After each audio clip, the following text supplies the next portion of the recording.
Welcome to our channel. Today we how to log into Webull step by step clearly. Open the Webull app on your device or visit the Webull website in your browser. Look for the login button on the home screen. Click the login button to proceed. Enter your registered email address or phone number in the provided field. After entering your email or phone number, click Next or Continue. Now, enter your password in the designated password field. Double-check your password for any typos.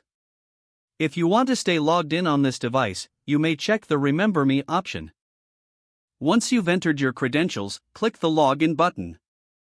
If you have two-factor authentication enabled, check your email or phone for the verification code.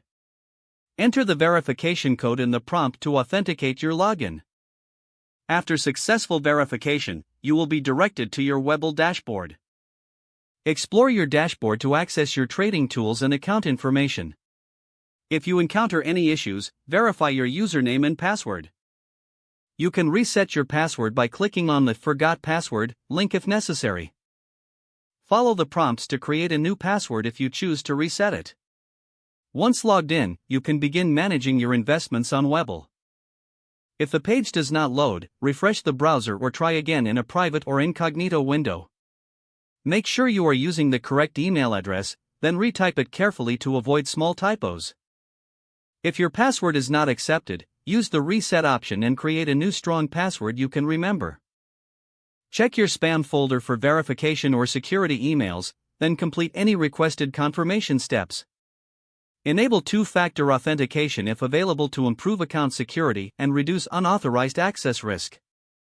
After signing in, review your profile details so your contact information and settings are accurate and current.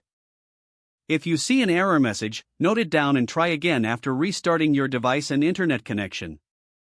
Log out when you finish, especially on shared devices, to keep your account and payment information secure.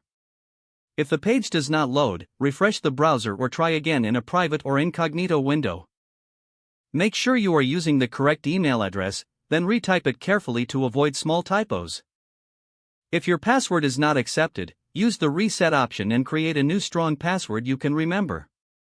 Check your spam folder for verification or security emails, then complete any requested confirmation steps. Don't forget to like this video and subscribe to our channel for more step-by-step tech guides.